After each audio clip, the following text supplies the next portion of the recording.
인천 지역 국회의원과 단체장들이 한 주간 SNS에 올리는 글을 정리해드리는 시간입니다. 이번 주에는 소래포구 화재 사건과 관련된 내용들이 주를 이뤘는데요. 지금 바로 확인하시겠습니다. 대선 후보 경선에서 탈락한 안상수 의원은 SNS를 통해 낙선 인사를 남겼습니다. 먼저 당원과 국민들께 감사하고 선택받지 못한 것을 겸허히 받아들이겠다고 밝혔는데요.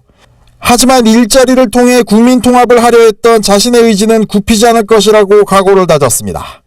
안 의원은 소중한 국토가 방치되는 현실이 안타까웠고 방치되는 농지를 재활용해 도시를 만들고 기업들에게 토지를 무상으로 제공하려 했다며 자신의 일자리 정책을 다시 강조하기도 했습니다. 남동갑의 박남춘 의원은 자신의 지역구에서 발생한 소래어시장 화재 소식을 SNS를 통해 전했습니다. 박 의원은 언론에서 폐허가 된 측면만 부각돼 소래를 찾는 손님들의 발길이 끊어졌다면서 소래어시장을 많이 찾아줄 것을 당부했습니다.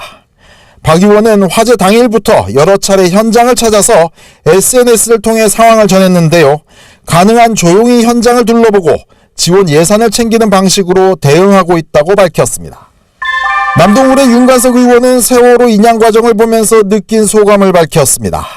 3년의 세월이 흘러 다시 떠오른 배를 보면서 더 이상 손상 없이 온전히 인양되고 숨은 진실도 밝혀지길 기원했습니다.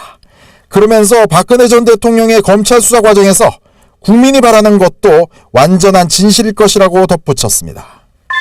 서구갑의 이학재 의원은 서울 지하철 7호선 청라 연장 사업을 위해 인천 지역 국회의원 8명의 서명을 받아 기획재정부 장관에게 전달했다고 밝혔습니다.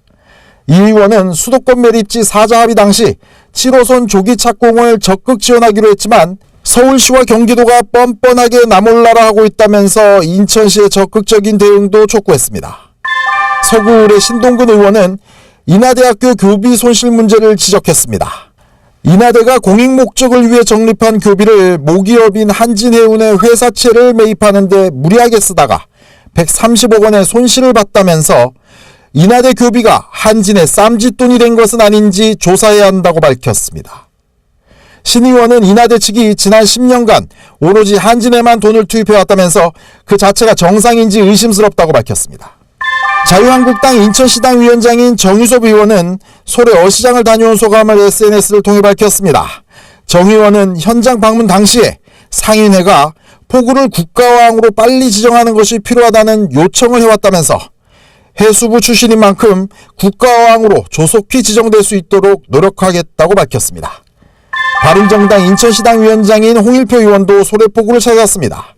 홍 의원은 모든 상가가 불탄 것은 아니어서 그나마 다행이고 어시장 좌판들이 다시 영업을 재개할 수 있도록 지원하겠다고 밝혔습니다. 유정복 인천시장은 아시아판 다보스 포럼이라고 불리는 보아오 포럼의 초청을 받아 중국을 방문하면서 스티브 잡스의 말을 인용했습니다. 어려운 시기일수록 미래를 준비하면 더욱 경쟁력을 갖출 수 있을 것이라고 자신의 해석을 더하기도 했는데요. 한중 관계를 더욱 발전적이고 미래지향적으로 만들기 위해 신중하게 점검하고 있다고 밝혔습니다. 지금까지 SNS 미주알 고주알이었습니다.